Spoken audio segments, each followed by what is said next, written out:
அன்று காலை வேளையில் வருண் தனது அறையில் மிகவும் பரபரப்பாக வேலைக்கு கிளம்பி கொண்டிருந்தான்.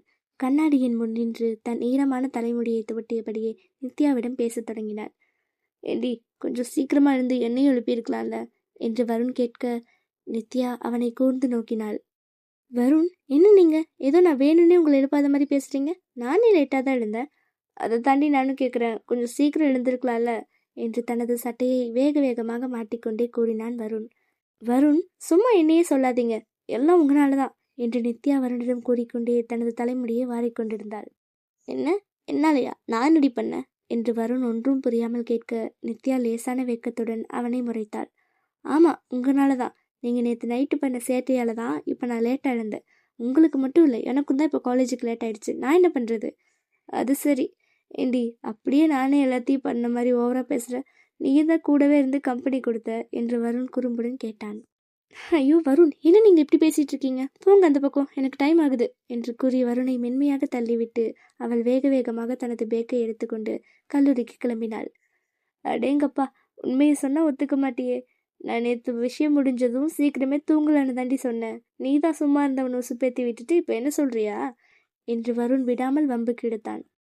ஐயா சாமி, ஆளை விடுங்க. என்னால் உங்கள் கூட பேசி ஜெயிக்க முடியாது. எனக்கு காலேஜுக்கு டைம் ஆச்சு, நான் கிளம்புறேன். நீங்களும் சும்மா நின்று வெட்டியாக பேசிகிட்டு இருக்காம வேகமாக பேங்க்குக்கு கிளம்புற வேலையை பாருங்க என்று நித்யா கூறிவிட்டு அங்கிருந்து நகர்ந்தாள். அப்போது வருண் நித்யாவின் கையை பிடித்து தன் அருகே இழுத்து, ஏய் என்னடி நீ பாட்டுக்கு பேசிட்டு போயிட்டே இருக்க, அதை கொடுத்துட்டு போ என்று கேட்க, நித்யாவும் புன்னகைத்து கொண்டே வருணின் அருகில் வந்து அவன் கன்னத்தில் ஒரு பிரியமான முத்தத்தை மென்மையாக பதித்துவிட்டு சென்றாள். பின் இருவரும் இல்லத்திலிருந்து கிளம்பினர். வருண் நித்யாவை கல்லூரியில் கொண்டு வந்து விட்டான். பைக்கை விட்டு இறங்கி வேகமாக நித்யாவோட, அப்போது வருண், ஓய் பொண்டாட்டி என்று கூப்பிட சட்டென்று நின்று வருணை திரும்பி பார்த்தாள் நித்யா. என்ன வருண், என்ன வேணும்? லவ்யூடி பொண்டாட்டி என்று கூறியபடியே நித்யாவை பார்த்து கண்ணடித்துவிட்டு தனது ஹெல்மெட்டை மாட்டிக்கொண்டு அங்கிருந்து புறப்பட்டான் வருண். நித்யாவும் வருணின் காதலை நினைத்து சிரித்து கொண்டே வகுப்பறையை நோக்கி நடந்தாள். ஐயோ, கிளாஸுக்கு வேற டைம் ஆச்சு, இந்நேரம் கிளாஸ் ஸ்டார்ட் ஆகியிருக்கும். இன்னைக்கு அந்த மேம் என்ன திட்ட போறாங்களோ கடவுளே என்று புலம்பியவாறு வேகமாக நடந்து வகுப்பறையின் முன்னே வந்து நின்றாள். அங்கு பேராசிரியர் பாடம் நடத்தி கொண்டிருந்தார். நித்யாவை கண்ட அவர், நித்யா, என்னது, இதுதான் காலேஜுக்கு வர டைமா? கிளாஸ் ஸ்டார்ட் ஆகி 1/2 மணி நேரம் ஆச்சு, இவ்வளோ லேட்டாக வர என்று கேட்க நித்யா தயங்கியபடி சமாளித்தார். அது வந்து மேடம், வர வழியில் டிராஃபிக் ஜாம் ஆயிடுச்சு, அதனால தான் லேட்டு. Sorry ma'am. ஏதாவது ரீசன் சொல்லி சமாளிக்காத நித்யா, இதான் ஃபர்ஸ்ட் அண்ட் லாஸ்ட். இதுக்கப்புறம் இந்த மாதிரி லேட்டாக வரக்கூடாது, ஓகே? கெடின். ஓகே மேம், தேங்க்யூ என்று கூறிவிட்டு நித்யா வேகமாக சென்று தன் தோழி அணுவின் அருகில் அமர்ந்தாள். என்னடி, எதுக்கு இன்னைக்கு லேட்டாச்சு? நான் இன்னைக்கு நீ வரமாட்டேன்னு நினச்சேன் என்று அனு நித்யாவிடம் கூறினாள். அது ஒன்றும் நடி, காலையில் கொஞ்சம் லேட்டாக எழுந்திரிச்சிட்டேன், ஸோ கிளம்புறதுக்கு லேட் ஆயிடுச்சு, அதான் என்றாள் நித்யா. ஏன், அப்படி என்ன மேடம்க்கு வேலை, சீக்கிரம் எழுந்திரிச்சு கிளம்பாம என்று அனு குறும்போடு கேட்க, நித்யா வெக்கத்தில் தனது விரல் நகங்களை கடித்து கொண்டே, அதுவா, அது வந்து என்று இழுத்தாள். என்னடி, எதுக்கு லேட் அடிச்சிருந்தான்னு கேட்டேன், அதுக்கே இப்படி சின்னுங்கிற? நேற்று நானும் வரணும் அவுட்டிங் போகணுண்டி. நேற்று டே ஃபுல்லாக சுற்றிட்டு இருந்தோம், அப்புறம் நைட் எங்களுக்குள்ளே ரொம்ப லேட் ஆகிடுச்சு. நான் உன்கிட்ட விவரிச்சு சொல்ல வேண்டிய அவசியம் இல்லை, உனக்கே புரியும், அதாண்டி லேட் ஆயிடுச்சு என்று நித்யா அனுவிடம் ரகசியமாக கூறினாள். அடி பாவி, அதனால தான் நேற்று வரலையா? அன்னைக்கு என்னமோ என்கிட்ட வந்து வருண் என்னை அவாய்ட் பண்ணுறாரு, என் கூட சரியாகவே பேச மாட்டேங்கிறாரு, அன்பாக இருக்க மாட்டேங்கிறாருன்னு ஓவராக புலம்பிகிட்டு இருந்தேன். இப்போ என்னன்னா, அதெல்லாம் எங்களுக்குள்ளே இப்போ சரியாயிடுச்சுடி, நான் தான் அவசரப்பட்டு ஏதோ தப்பாக நினச்சிட்டேன் என்று நித்யா கூறினாள். நான் தான் அன்றைக்கே சொன்னேன்ல, எந்த பிரச்சனையும் இருக்காதுன்னு. வருணன் அப்படிப்பட்ட ஆளே கிடையாதுடி. ஆமானு, நீ சொல்கிறதும் கரெக்டு தான், நான் தான் வீணாக பயந்துட்டேன் என்று நித்யா கூற, அப்போது அனு, ஆமாம், அப்படி வருணுக்கு என்னதான் ஆச்சு, ஏன் கொஞ்ச நாளாக ஒரு மாதிரி நடந்துக்கிட்டாரு என்று கேட்க, நித்யா, அது ஒரு பெரிய சம்பவம்டி, நான் அப்புறமா பொறுமையாக சொல்கிறேன், முதல்ல இந்த மேம் கிளாஸ் முடியட்டும் என்றாள். ஆமாம், இந்த மேம் ஏற்கனவே செம கடுப்பில் இருக்காங்க, பேசாமல் லெசனை கவனிப்போம் என்று இருவரும் பேச்சை நிறுத்தி கொண்டு பாடத்தை கவனிக்க தொடங்கினர். மறுபுறம் வருண் தனது வங்கி வேலைக்கு நீண்ட நாட்களுக்கு பிறகு சென்றான். அங்கு வருணை கண்ட அவனது நண்பர்கள் அனைவரும் ஓடி வந்தனர். டேய் வருண், என்னடா இத்தனை நாள் ஆளே கண்ணில் மாட்டல, எங்கடா போன என்று கேட்க, வருண் அவர்களிடம் கடந்த சில நாட்களாக நடந்த குடும்ப சூழ்நிலைகளையும் சிக்கல்களையும் ஒவ்வொன்றாக பொறுமையாக கூறினான். ஏன்டா இவ்வளோ நடந்திருக்கு, எங்ககிட்ட ஒரு வார்த்தை கூட சொல்லலை? ஏன் எங்ககிட்ட ஹெல்ப் கேட்கணும்னு உனக்கு தோணலையா என்று நண்பர்கள் வருத்தப்பட்டனர். டேய் பவித்ரா தாண்டா, அவள் யார்கிட்டயும் இப்போதைக்கு சொல்ல வேண்டாம்னு சொல்லிட்டா, அதனால தான் நானும் சொல்லலை. இல்லாட்டி உங்ககிட்ட நான் சொல்லாமல் இருப்பேனா? ஏன் நித்யா கிட்டேயே மறைச்சதுக்கு காரணமே அதுதான் என்று வருண் விளக்கினான். சரிடா, எல்லா ப்ராப்ளமும் ஓவர் ஆயிடுச்சுல, இப்போ எதுவும் பிரச்சனை இல்லையே, எல்லாம் ஓகே தானே? அதெல்லாம் சரியாயிடுச்சுடா. இப்போ நித்யாவையும் கன்வின்ஸ் பண்ணிட்டேன். அந்த சின்ன விஷயமும் சுமூகமாக முடிஞ்சிருச்சு. இப்போ எல்லாம் நார்மல் தான்டா என்று வருண் நிம்மதியோடு கூறினான். அப்போது என்ன வேலை பார்க்காம குரூப்பாக வெட்டி நியாயம் பேசிட்டு இருக்கீங்க என்று கேட்டவாறு வருணின் ஏஜிஎம் இந்த இடத்திற்கு வந்தார். அவரை கண்ட வருண் மற்றும் அவனது தோழர்கள் சற்றென்று எழுந்து நின்று, சார் குட் மார்னிங் சார் என்றார். Good morning. என்ன வருண், இப்போதான் பேங்க்குக்கு வர வழி தெரிஞ்சிட்டா? இவ்வளோ நாள் வழி தெரியாமல் சுற்றிக்கிட்டு இருந்தியா என்று அவர் கேட்க வருண், ஐயோ சார், அது ஒரு பெரிய கதை, இப்போதான் இவனுங்கிட்ட சொல்லி முடித்தேன், உங்ககிட்டயும் அப்புறமா சொல்கிறேன். சரி சரி, இப்போ உனக்கு பிரச்சனை எதுவும் இல்லைல்ல, நீ ஓகே தானே வருண்? சார் அதெல்லாம் ஒன்றும் இல்லை சார், நான் ஓகே தான் சார். சரி வருண், பெண்டிங் ஒர்க்லாம் இன்னைக்கு ஈவினிங்குள்ளே முடிச்சிடு, சரியா? சார், அதெல்லாம் நான் பார்த்துக்கிறேன் சார். சரி வருண், நான் கிளம்புறேன். டேய், அவன்கிட்ட கதவு பேசி நேரத்தை கடத்தாம போய் வேலையை பாருங்கடா என்று நண்பர்களிடம் கூறிவிட்டு அவர் நகர்ந்தார். பின்பு வருணின் தோழர்கள் சிரித்துக்கொண்டே, டேய் வருண், நீயே இத்தனை ஃபைல்ஸையும் முடிக்க முடியாது, எங்களுக்கும் கொஞ்சம் கொடு, எல்லாம் ஷேர் பண்ணி சீக்கிரம் முடிப்போம் என்று கூறி அவனது வேலையை சுலபமாக்க உதவினர். நேரம் கடந்து கொண்டிருக்க கல்லூரியில் நித்யா தனது தோழிகளுடன் கேன்டீனில் அமர்ந்து பேசிக் கொண்டிருந்தாள். அப்போது நித்யாவின் தோழி ஒருத்தி, ஏய் நித்யா, நேற்று நீ போட்டிருந்த ஸ்டேட்டஸ் செம்மையா இருந்துச்சுடி, சூப்பர் என்றாள். அதை கேட்டானோ, என்னது ஸ்டேட்டஸ் வச்சிருந்தாளா, நான் பார்க்கலையே, என்னடி ஸ்டேட்டஸ் வச்சிருந்த என்று கேட்டுக்கொண்டே அவளது செல்போனில் நித்யாவின் ஸ்டேட்டஸை பார்த்தாள். வருண் மற்றும் நித்யா இருவரும் தம்பதியனாக எடுத்த அழகான புகைப்படத்தை கண்டானோ, ஓ மேடம், நேற்று ரொமான்டிக் ஸ்டேட்டஸ்லாம் வச்சிருக்கீங்களா என்றாள். ஆமாம், பின்ன அத்தனை ஃபோட்டோ எடுத்துட்டு ஸ்டேட்டஸ் போடாமல் இருப்பேனா? நீ ஏண்டி என்னோட ஸ்டேட்டஸ் பார்க்காம இருந்த? அது ஒன்றும் இல்லடி, எங்கள் வீட்டில் சும்மா ஃபோன் எடுத்தாலே ஏதாவது ஒரு வேலையை கொடுத்து செய்ய சொல்கிறாங்க. வேலையெல்லாம் முடிச்சுட்டு வந்து ஃபோனை தொட்டாலும் எப்போ பார்த்தாலும் ஃபோனையே தான் நொன்றுன்னு திட்டுறாங்க. கடுப்பாக இருக்குடி, பேசாமல் நானும் உன்ன மாதிரி கல்யாணம் பண்ணி செட்டில் ஆகலான்னு பார்க்குறேன் என்றாலும் சலித்து கொண்டே கூறினாள். சரி, அப்போ கல்யாணம் பண்ணி செட்டில் ஆகி ஹாப்பியாக இருக்க வேண்டியது தானே என்று மற்றொரு தோழி கேட்க, அனு உடனே, நானா மாட்டேங்கிறேன், வருணன மாதிரி ஒரு கேரிங்கான ஆள் கிடைச்சா நானும் உடனே கல்யாணம் பண்ணி செட்டில் ஆகிடுவேன் என்றாள். அதை கேட்ட நித்யா, ஏய் ஏண்டி, உன் லவர் என்னவா என்று கேட்க அனு விரக்தியாக பேசினாள். ஆமாம், அவனை போ சொல்லு, இந்த கால பசங்கள்லாம் லவ் பண்ணுறதுக்கு மட்டும்தான் நீ லாக்கி. ஆனால் இதுவே அவனுங்க கூட கல்யாணம் பண்ணி குடும்பம் நடத்தி வாழணும்னு நினச்சாலே அப்படியே மண்டையே வெடிக்குது. அவனுங்கெல்லாம் எதுக்கு இன்னும் பக்குவப்படல நித்யா. இப்போ லவ் பண்ணிட்டு பார்க்கு பீச்சுன்னு சுத்த சொன்னால் உடனே வருவானுங்க. ஆனால் கல்யாணம் பண்ணிக்கலான்னு கூப்பிட்டு பாரு, 1000 சாக்கு சொல்லுவாங்க. அவங்கள பொறுத்த வரைக்கும் கல்யாணம்னாலே ஒரு பெரிய பொறுப்பாக பாரமாக நினைப்பாங்க. அவங்களாம் யோசித்து ஒரு முடிவுக்கு வர்றதுக்குள்ளே நமக்கு வயசாகிடும். ஆனால் உண்மையாக லவ் பண்ணி சீக்கிரமே கல்யாணம் பண்ணி அந்த பொண்ணை நல்லா பார்த்துக்கணும்னு நினைக்கிற பசங்க 100ல் ஒரு 10% தான் இருப்பாங்க. மிச்சம் 90% நான் சொல்கிற மாதிரி தான். அதை கேட்டு நித்யாவின் தோழியும் ஆமோதித்தாள். ஆமாம் நித்யா, அனு சொல்கிறதும் கரெக்டு தான். இந்த கால பசங்கள்லாம் யாரையும் நம்ப முடியாது. லவ் பண்ணும்போது நல்லா தான் இருக்காங்க, ஆனால் கல்யாணம்னு வரும்போது யோசிப்பாங்க. ஆனால் நீ கொடுத்து வச்ச விடி நித்யா, இந்த காலத்துலேயும் வருண் மாதிரி ஒரு கேரிங்கான பொறுப்பான பையனை பிடிச்சிருக்க. அவர்கள் பாராட்டுவதை கேட்டு நித்யா வியப்புடன், ஏய் என்னடி இப்படி சொல்லிட்டு இருக்கீங்க, நான் என்னமோ நீங்கள் எல்லாரும் உங்கள் லவர்ஸ் கூட செம்ம ஜாலியாக லைஃப் என்ஜாய் பண்ணிட்டு இருக்கீங்கன்னு நினச்சேன் என்றாள். அடி போடி, லவ்வர்ஸ் எல்லாம் எப்பவும் ஜாலியாக இருப்பாங்கன்னு நினைக்காத, அதெல்லாம் ஆரம்பத்தில் மட்டும்தான், அப்புறம் போக போக புரியும். ஆனால் உன்னையும் வருணையும் மாதிரி ஒரு அண்டர்ஸ்டாண்டிங் கப்பில் பார்க்கறது ரேர் தான் என்று அருண் கூறினாள். என்னமோ சொல்கிறீங்கடி, எனக்கு தலையே சுற்றுது, நல்ல வேலை நான் வருணை கல்யாணம் பண்ணிக்கிட்டேன் என்று நித்யா பெருமிதத்துடன் கூறினாள். மாலை கல்லூரி நேரம் முடிந்தது. நித்யா கல்லூரிக்கு வெளியே வருணிற்காக காத்து கொண்டிருந்தாள். அப்போது அவளது ஃபோன் அடித்தது. வருண் தான் அழைத்திருந்தான். ஹலோ வருண், எங்கே இருக்கீங்க? காலேஜ் முடிஞ்சிருச்சு, ஆனால் உங்களை காணோம். நித்யா சாரிடி, என்னால் இன்னைக்கு உன்னை பிக்கப் பண்ண வர முடியாது. பேங்க்கில் பெண்டிங் ஃபைல்ஸ் நிறையா இருக்குடி, அதை முடிக்க லேட் ஆகும்னு நினைக்கிறேன். நீ ஆட்டோ இல்லைனா ஃப்ரெண்ட்ஸோட வீட்டுக்கு போறியா என்று வருண் கவலையோடு கூறினான். அப்படியா வருண், சரி நான் ஃப்ரெண்ட்ஸ் கூட நேற்று பத்திரமா போய்க்கிறேன் என்றாள் நித்யா. ஓகே நித்யா, வீட்டுக்கு போயிட்டு எனக்கு மறக்காமல் கால் பண்ணுடி. ரோட்டில் சும்மா பராக்கு பார்க்காம ஓரமாக நடந்து போகணும், புரியுதா? வருண், நான் என்ன சின்ன பாப்பாவா என்று நித்யா சலித்து கொள்ள வருண் சிரித்து கொண்டே, எனக்கு நீ எப்போ செல்ல பாப்பா தாண்டி என்று குறும்போடு கூறினான். வருண், என்ன நீங்க சும்மா இருங்க என்று வெக்கம் தாழாமல் நித்யா அழைப்பை துண்டித்தாள். பின் அவளது தோழிகளுடன் சேர்ந்து வீட்டிற்கு புறப்பட்டாள். செல்லும் வழியில் அவர்கள் ஒரு மிட்டாய் கடைக்கு சென்றனர். அங்கு நித்யாவின் தோழி ஒரு சாக்லேட்டை நீட்டி, ஹேய் இந்தா, டார்க் சாக்லேட் சாப்பிட்டா உடம்புக்கு ரொம்ப நல்லதாண்டி, ஸ்கின்னும் க்ளோ ஆகும் என்று கூறினாள். ஆனால் நித்யா அதை வாங்க தயங்கி, இல்லடி எனக்கு வேணாம், நீ சாப்பிடு என்றாள்.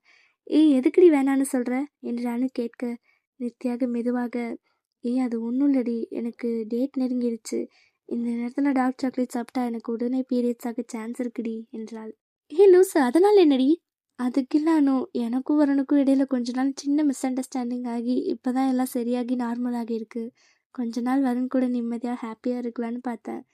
இப்போ பீரியட்ஸ் ஆயிடுச்சுன்னா வம்பு, அதான் தயக்கமாக இருக்கு என்று நித்யா தன் சங்கடத்தை கூறினார். ஏய் அதெல்லாம் ஒன்றும் இல்லடி, சும்மா சாப்பிடு, ஒரு சின்ன பீஸ் தானே, இதனால ஒன்றும் ஆகாது என்று அனு நித்யாவிற்கு வற்புறுத்தி அந்த டார்க் சாக்லேட்டை ஊட்டிவிட்டாள். நித்யாவும் மறுக்க முடியாமல் சாப்பிட்டாள். சிறிது நேரம் அவர்கள் பேசிக்கொண்டே சாக்லேட்டை சாப்பிட்டு கொண்டிருந்த போது நித்யாவிற்குள் ஒரு மாற்றம் தெரிந்தது. சற்றென்று வயிற்றை பிடித்து கொண்டு அணுவை முறைத்து பார்த்தாள்.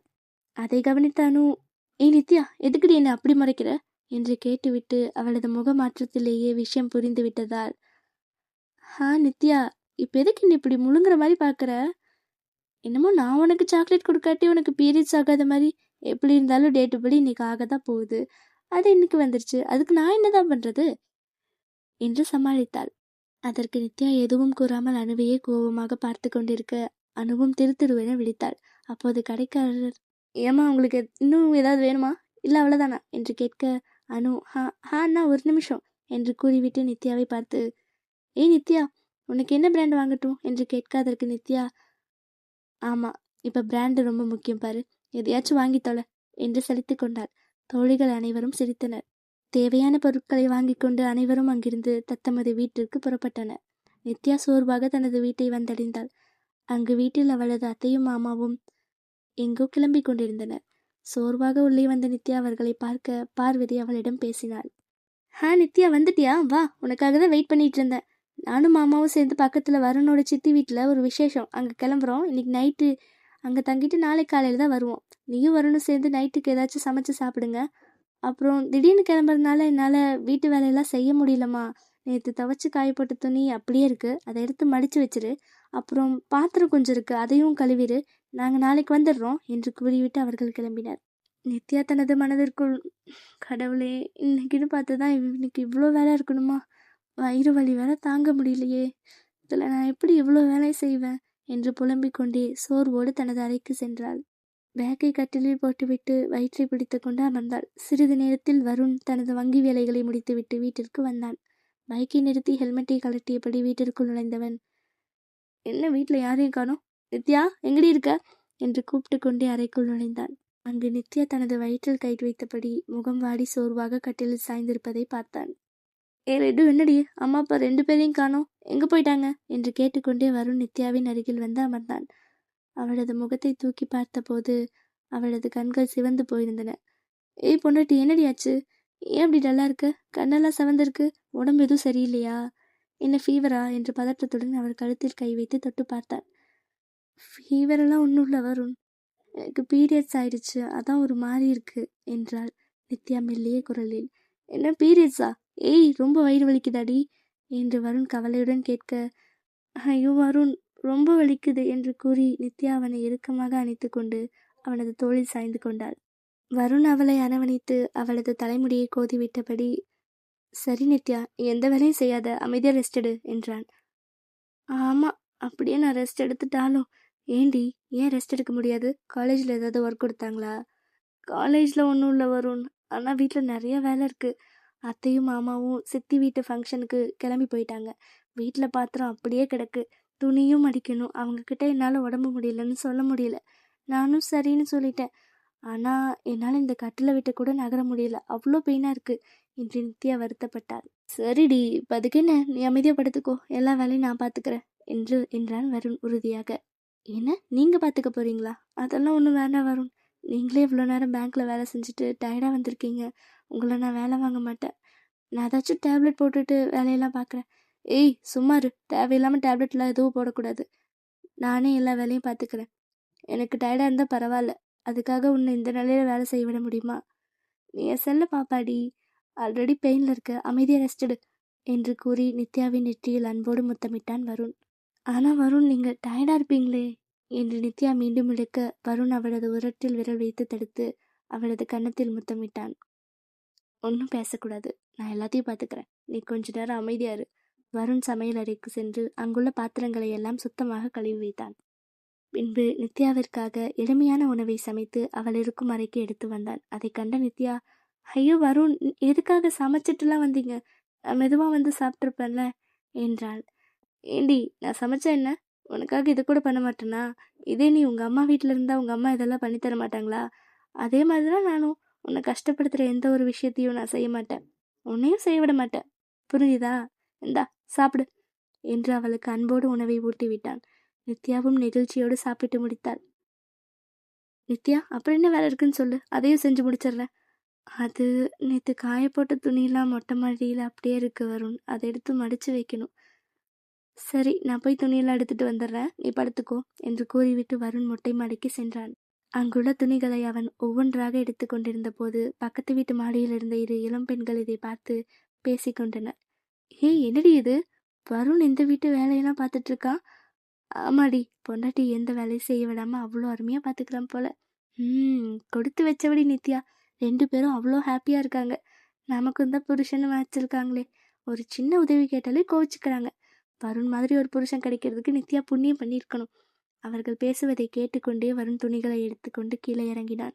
அறைக்குள் வந்து கட்டிலில் அமர்ந்து அந்த துணிகளை எல்லாம் நேர்த்தியாக மடிக்க ஆரம்பித்தான். அதை கண்ட நித்யா வருணின் அன்பை பார்த்து லேசாக புன்னகைத்தாள்.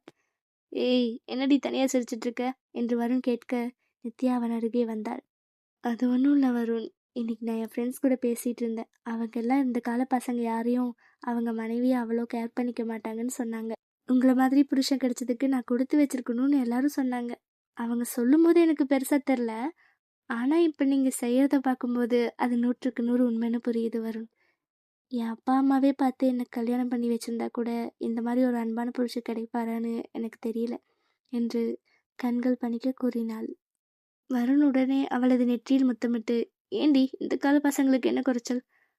ஒரு சிலர் அப்படி இருக்கலாம், ஆனால் எல்லாருமே அப்படி கிடையாது. நம்ம கூட இருக்கிற பொண்ணு நம்மக்கிட்ட எவ்வளோ அன்பாக இருக்காளோ அதை பொறுத்து தான் பசங்க நடந்துகிட்டே இருக்கும். எனக்கும் உன்ன மாதிரி ஒரு அருமையான பொண்டாட்டி கிடைச்சதுனால தான் உன் மேலே எனக்கு இந்த அளவுக்கு அன்பு அக்கறையும் இருக்கு என்றான். அதுவும் சரிதான் வருண் என்று நித்யா அவனது தோளில் சாய்ந்து கொண்டாள். இரவு நேரம் நெருங்கியது. வருண் தனது அறைக்குள் நுழைந்த போது கட்டிலில் படுத்திருந்த நித்யாவை பார்த்து சற்று தயக்கத்துடன் கேட்டான். நித்யா, உனக்கு ஏதாச்சும் வேணுமா, ஏதாச்சும் பண்ணுமாடி என்று வருண். நீங்கள் என்ன பண்ணணும் என்று நித்யா புரியாமல் கேட்க வருண், இல்லடி, எனக்கு இதெல்லாம் புதுசு. கல்யாணத்துக்கு அப்புறம் நீ ஃபஸ்ட் டைம் பீரியட்ஸாக இருக்கப்போ நான் கூட இருக்கேன். எனக்கு இந்த நேரத்தில் உங்களுக்கு எப்படி இருக்கும், என்ன செய்யணும் எதுவுமே தெரியாதுடி. அதான் உனக்கு ஏதாச்சும் வேணா நான் ஏதாச்சும் பண்ணுமான்னு கேட்குறேன் என்றான் மழலையான பாசத்துடன். நித்யா புன்னகைத்து கொண்டே தன் இரு கைகளையும் நீட்ட வருண் அவளது அணைப்பிற்குள் புகுந்தான். நித்யா அவளது தலைமுடியை கோரியபடி, என் புருஷன் இன்னைக்கு எனக்கு தேவையான எல்லாத்தையும் பண்ணிட்டீங்க, எனக்கு இதுக்கும் மேலே எதுவும் வேண்டாம் வருண். சரிடி, உனக்கு நைட்டு எப்போ எது வேணாலும் என்னை எழுப்பு. உன்னால் வாஷ்ரூம் கூட நடந்து போக முடியலனா கூட கூப்பிடு, நானே உன்னை தூக்கிட்டு போகிறேன் என்று வருண் கூற நித்யா சத்தமாக சிரித்து விட்டாள். ஏய், என்னடி இப்படி சிரிக்கிற? எனக்கு இங்கே எவ்வளோ பதட்டமாக இருக்குது. இந்த டைமில் உன்னை நல்லா பார்த்துக்கணும்னு நானே டென்ஷனாக இருக்கேன், நீ சிரிக்கிறியா? வருண், இப்போ எதுக்கு இவ்வளோ டென்ஷன்? இதெல்லாம் பெண்களுக்கு மாதம் மாதம் வர நார்மலான விஷயந்தான், இதுக்கு போய் இவ்வளோ பதட்டப்படுறீங்க? அதெல்லாம் அப்படிதாண்டி, நான் ரூம்குள்ளே வரும்போது நீ வயிற்று பிடிச்சிட்டு அவ்வளோ டயர்டாக உட்காந்துருந்ததை பார்த்ததும் எனக்கு மனசே கேட்கல. ஆமாம், ரொம்ப வலிக்குமாடி என்று வருண் கவலையோடு கேட்க, ஐயோ வருண், நீங்கள் எதுவும் பயப்படாதீங்க, இந்த பெயின் எல்லாம் நார்மல் தான் என்று அவனை தேற்றினாள். சரிடி, நீ படுத்துக்கோ, நான் உன்னை காலை பிடிச்சு விடுறேன் என்று வருண் கூட்க, ஐயோ வருண், அதெல்லாம் ஒன்றும் வேணாம் என்று நித்யா மறுத்தாள். ஏய், சொன்னா கேளு, படு என்று அன்போடு அதட்டி நித்யாவின் கால்களை தன் மடி மீது வைத்து மென்மையாக பிடித்து விட தொடங்கினான். நித்யா இமை கொட்டாமல் தன் கணவனின் பேரன்பை ரசித்து கொண்டிருந்தாள். சிறிது நேரம் கழித்து, வருண் போதும், வந்து படுங்க என்றாள். நீ படுடி, இன்னும் கொஞ்ச நேரம் பிடிச்சு விடுறேன். போதும் வருண், எனக்கு தூக்கம் வருது, நான் உங்களை கட்டிக்கிட்டு தான் தூங்கணும், வாங்க என்று கைகளை விரிக்க வருணும் அவள் அருகே வந்து அவளை அரவணைத்து கொண்டான். வருண் மிகவும் களைப்பாக இருப்பதை உணர்ந்த நித்யா, என்ன வருண், ரொம்ப டயர்டாக இருக்கீங்களா என்று கேட்டாள். ஆமாண்டி, ரொம்ப டயர்டாக இருக்குது. ஒரு நாள் இந்த வேலையெல்லாம் பார்த்துக்க எனக்கே இப்படி இருக்குன்னா, நீங்கள்லாம் டெய்லி வீட்டு வேலையை பார்த்துட்டு வெளியிலயும் போகிறீங்க. அப்போ உங்களுக்கு எவ்வளோ கஷ்டமாக இருக்கும் என்று வியப்புடன் கேட்டான். நீங்கள் சொல்கிறதும் சரிதான் வருண். கஷ்டமாக தான் இருக்கும். ஆனால் உங்களை மாதிரி ஒரு அன்பான புருஷன் இருந்தால் எந்த கஷ்டமும் கஷ்டமாகவே தெரியாது. உங்களுக்காக வேலை செய்கிறதுல எனக்கு சந்தோஷம்தான் என்று கூறி நித்யா வருணின் முகத்தை பார்த்தாள். இருவரும் ஒருவரை ஒருவர் பிரியத்துடன் நோக்கினர். நித்யா வருணின் இதழ்களில் மென்மையாக முத்தமிட, வருணும் அவளது அன்பை ஏற்று அவளது இதழ்களை ஆழமாக சுவைக்கத் தொடங்கினான். அந்த முத்தம் அவர்களது காதலை மேலும் ஆழப்படுத்தியது. நீண்ட நேரத்திற்கு பிறகு வருண் மெதுவாக தனது உதடுகளை விலக்கிக் கொண்டான். வருண், என்னாச்சு என்று நித்யா கேட்க, வருண் அவளது நெத்தியில் முத்தமிட்டு, நித்யா போதுண்டி, இதுக்கு மேலே என்னால் கண்ட்ரோல் பண்ண முடியாது. நீ வேற இப்போ உடம்பு முடியாமல் இருக்க, அப்புறம் பெயின் அதிகமாயிடும் என்று அவளது நலனை கொத்தி கூறினாள். நித்யா அவனது சுய கட்டுப்பாட்டையும் தன் மீதான அக்கறையும் கண்டு வியந்து புன்னகையோடு அவனை இறுக்கமாக அணைத்து கொண்டாள். இருவரும் ஒருவரையொருவர் தழுவியபடி அந்த அமைதியான இரவில் நிம்மதியாக தூங்கத் தொடங்கினர். காதலும் அக்கறையும் நிறைந்த அந்த இனிய இரவு அழகாக கழிந்தது.